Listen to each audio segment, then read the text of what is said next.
कुबेराची बुद्धी पडते हो माय मला तुला तोळाभर देतो चुरून कवा तर मग मला दे म्हणला. तर ठीक आहे तर वजन करतो आधी किती होते बघतो म्हणला. ठेवलं की हो बेलाचं पान सीताराम तात्या किलोभर ठेवलं 2 किलो ठेवलं बेलाचं पान काही हालच नाही गेलं.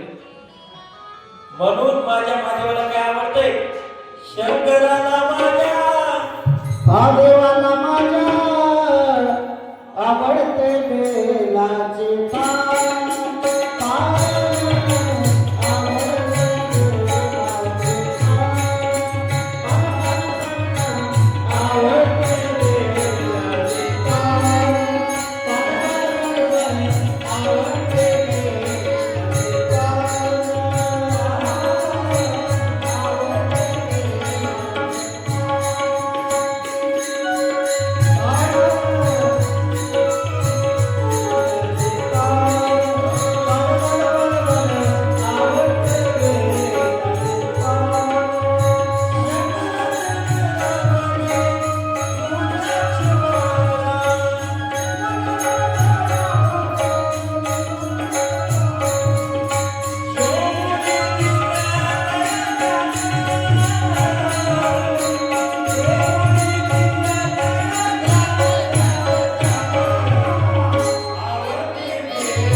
कुबेराला प्रश्न पडला कुबेराचं सगळं धन संपलं काय बेलाचं पान हालत नव्हतं जशाला तसं. कुबेराला म्हणला तिथल्या डोक्याला जायच्या आपल्या ब्रह्मांडात जेवढं सोनं आहे तेवढं घेऊन घ्या तरी सुद्धा बेलाचं पान हालला गेलं. कुबेर हारला त्या ठिकाणी शेवटी पार्वतीला जेवढे घ्यायचे तेवढे घेऊन गेली सती. पार्वती मला पार्वती उद्या आहे जन्म दुसरा आहे आता पार्वती.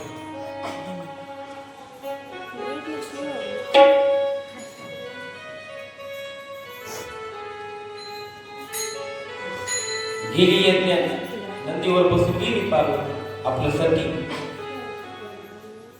यज्ञ चालू होता. सतीच्या बहिणी दिसल्या यज्ञात.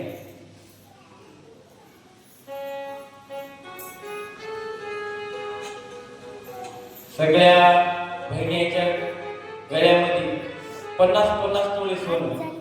मोठ्या मोठ्या घरच्या बहिणी सगळ्या हिने फक्त गरीबाची महादेवाची. तिच्या गळ्यात फक्त एक मंगळसूत्र सतीच्या. सगळ्या सोन्यात आंघोळी केलेल्या बहिणी एवढं सोनं प्रत्येक बहिणीच्या अंगावर.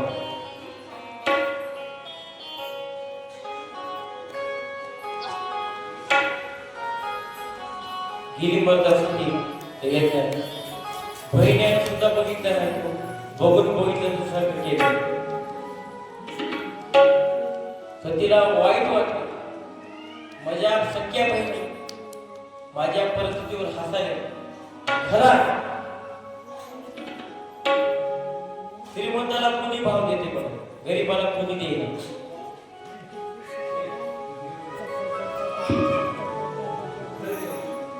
पण श्रीमंत कधी कामाला पडणार गरीबच कामाला पडणार ध्यान ठेव. आज मनव सुद्धा आहे मोठ्याचं बघावं गरीबाचं खावं म्हणजे आता मी गावगाव सत्तेला जातो, बकल मोठ्या मोठ्या घरी मला चहाला भरीत कप मोठा राहते माय त्या चहामध्ये मला वापरून बोलवलं. आणि गरीबाच्या घरी मी गेलो नाही, कप भरून खाली उतरते. हे आहे गरीबाचं प्रेम. फक्त मोठ्या चुक बघायचं आणि गरीबच कामाला तेवढं ध्यान ठेवा.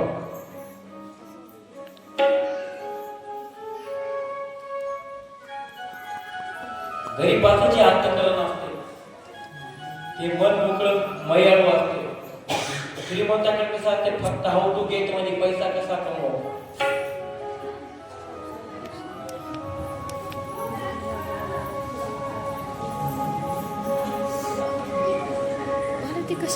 जेवण मोजकर, चहा मोजकर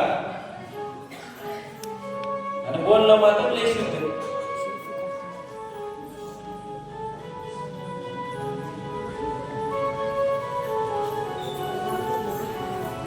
म्हणून गरीबाच्या घरी देव बी नाही, मोठ्याच्या घरी नाही. कोणती बहीण तिकडे बघायला तयार नव्हती. सगळ्या मोठ्या मोठ्या घरच्या बहिणी. तिला वाईट वाटलं, जाऊ द्या.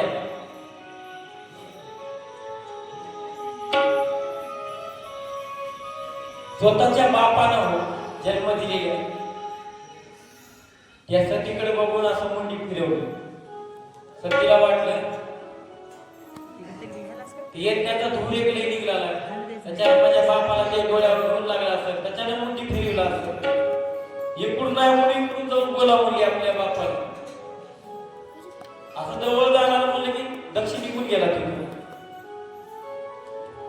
पोरीला वाटलं सतीला पप्पाला काहीतरी काम असं बद्दल बोलवत असत. लेकीचा जीव राहिला नाही. परत आपल्या बापाला दक्षाला हाक मारली. हाक मारल्यावर जाऊ द्या, गावायचं काय झालं असं, त्याच्यात लेकीचा काय गुन्हा होता. त्या एकट्याच नाही तसलं बोलू लागला दक्ष आपल्या लेकीला पोटच्या. तुला इथं कोण आवतं दिले, तुला कोण ये म्हणलं होतं. ज्या पायाला त्या पायाला तू चालती हो. हे सगळं दृश्य माय बघत होती लेकीचं. माईच्या डोळ्यात पाणी येत होते बघणारे. दक्षाची बायको प्रसूती हिनं आपल्या मालकाला दक्षाला जाऊ दे लिहू आणि आवडून दिलो नाही तर नाही. आल्यावर तुम्ही असं बोलायची पद्धत आहे का लोकांमध्ये. ए तुला काय कळत नाही, नुसतं घरात होऊन मला दक्षिण आपल्या बायकोमध्ये. शेवटी माय लेकीच्या गळ्याला म्हणून लढू लागली. माय लेकीच्या चर्चा झाली, पण मायला त्या ठिकाणी काही कळत नव्हतं.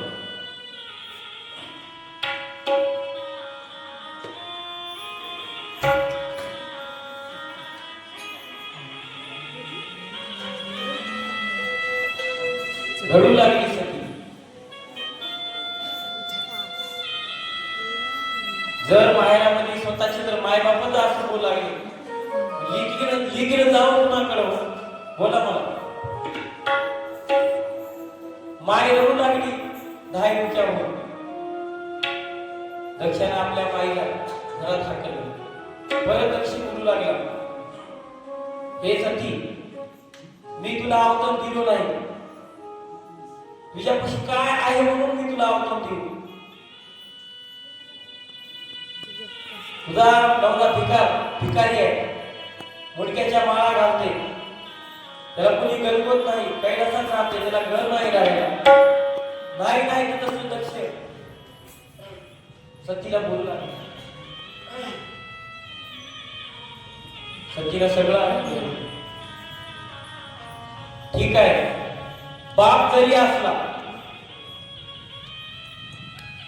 काही मुलीला देव सहन करेल, पण तिच्या नवऱ्याबद्दल जर कोणी काही बोललेला, तिच्या जर कानावर आलं, हे बाईला सुद्धा सहन होईना बरं का. भले नवरा बायकोच्या घरात किती भांडणं होऊ दे, खरं आहे का मग?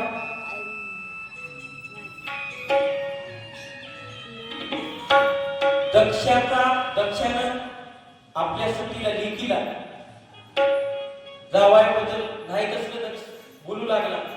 शेवटी सतीला सुद्धा राग आला.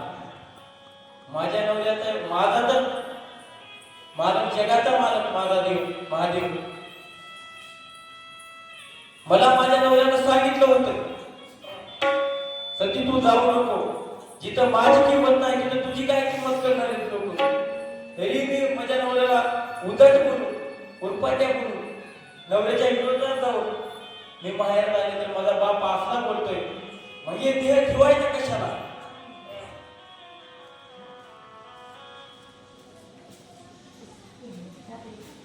स्वतःचा बाप जर असा बोलतोय, बरं एका दोघात बोलणार 31 कोटी देव हातवर होते त्या ठिकाणी.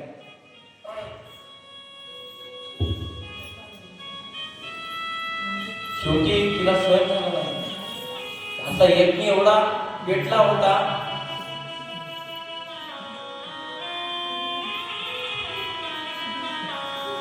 जे करुणेतील प्रकार घडला व त्याचं नव्हतं झालं. सती एवढा तिला राग आला.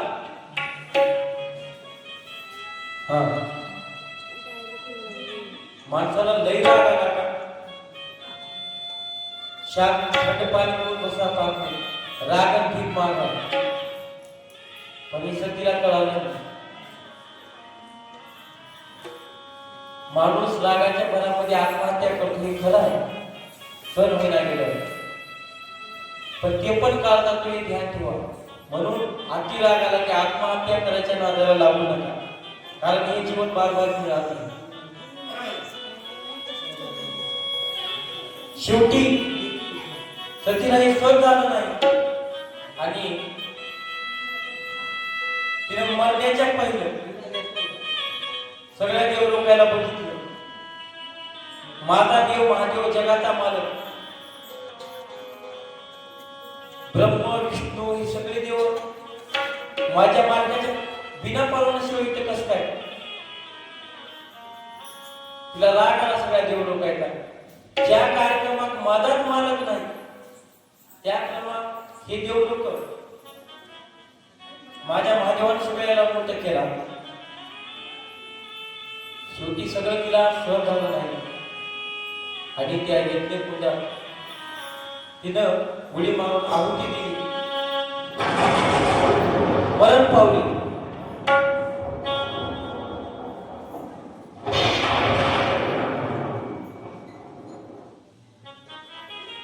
सगळे देव सगळ्या बहिणी रडू लागल्या. जेव्हा बहीण बोलायची तेव्हा बहिणी बघायच्या आणि हेच आहे माणसाचं बी. मेल्यावर जाऊन रडत्यात गवरत्यात, जीवतपणे असताना बोलत नाही. त्याला मेल्यावर बघणार आहे का?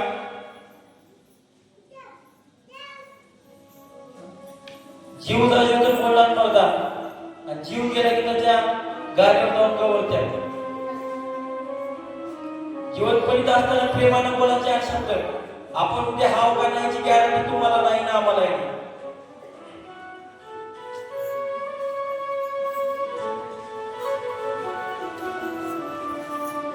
मग त्या ठिकाणी नंदी ताबडतोब कैलास पर्वतावर गेला आणि देवादेव महादेवाने एक घटना सांगितली. देवा बाबा आपली आई गेली.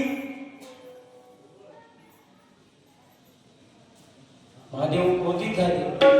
महादेवाने सांगितलं होतं ज्या कार्यक्रमाला मी येत नाही सती हे कार्यक्रम सफल होऊ शकत नाही. तू माझ्या मनाविरुद्ध केलीस काय तर होणार आहे, आधीच आम्ही भाकीत केलं होतं. पण सतीनं ऐकलं नाही.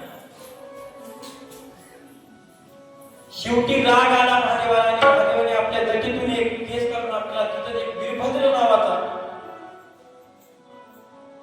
गण तयार झाला आणि वीरभद्राला महादेवाने सांगितलं, वीरभद्रा ज्या ठिकाणी तुझी आई माझी बायको सती ज्या यज्ञ कुंडामध्ये आत्महत्या केली, आहुती दिली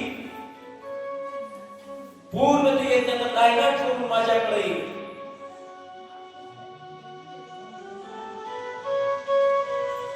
ताबडतोब हा वीरभद्र शिवगण घेऊन त्या आक्रमण यज्ञावर गेला. पूर्ण यज्ञ नाही देव लोकांना पूर्ण मार.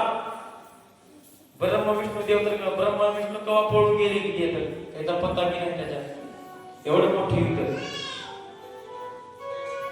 दक्षाला बघितले वीरभद्रानं, त्याच्यामुळे माझ्या माईचा जीव गेला नाही. अहो शेवटी काय सांगावं, दक्षाचं तर की नाही उमा मामा दक्षाचं काय केलं, मुंडकवडं शिरछेद केला. दक्ष प्रजापती यज्ञ करू गेला. दक्ष प्रजा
आजची कथा या ठिकाणी संपलेली आहे. महत्वाची सूचना, उद्या महादेव पार्वतीचा विवाह सोहळा आहे. उद्या महादेव पार्वतीचा विवाह सोहळा आहे. पूर्ण गावाला मूळ पत्रिका आणि उद्या महादेव पार्वतीचा विवाह सोहळा असल्यामुळे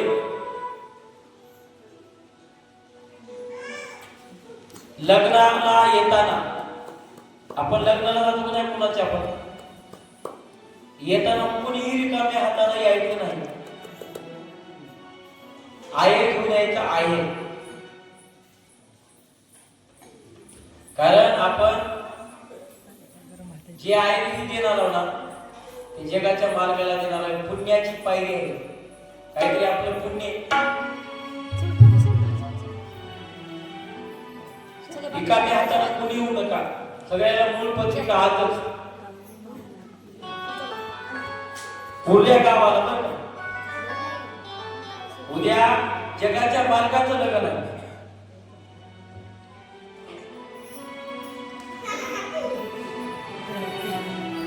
बरोबर तुकाराम आहे वाटते की लागते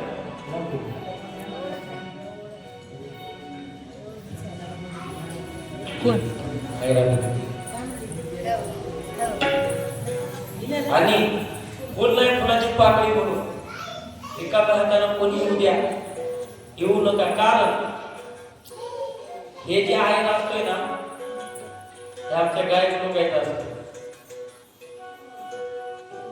सांगायचं म्हणजे हे वाजंत्री बाजेवाले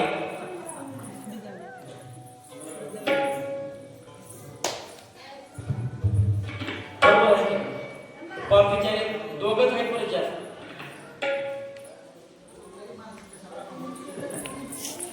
मी एकटी चालतंय या ठिकाणी आजची कथा ही आपण तिथं संपवत आहोत लागली भैरव होईल जलद घ्या आणि आरती होईल जलद मला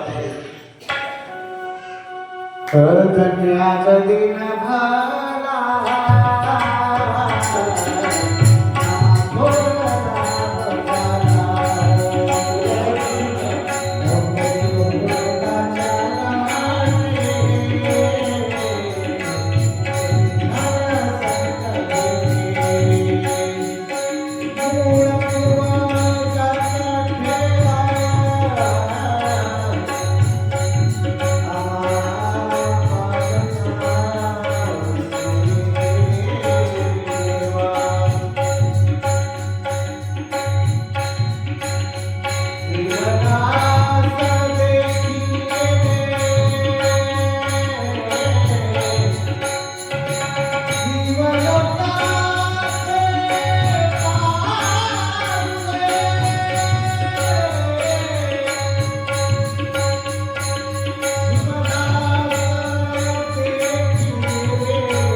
You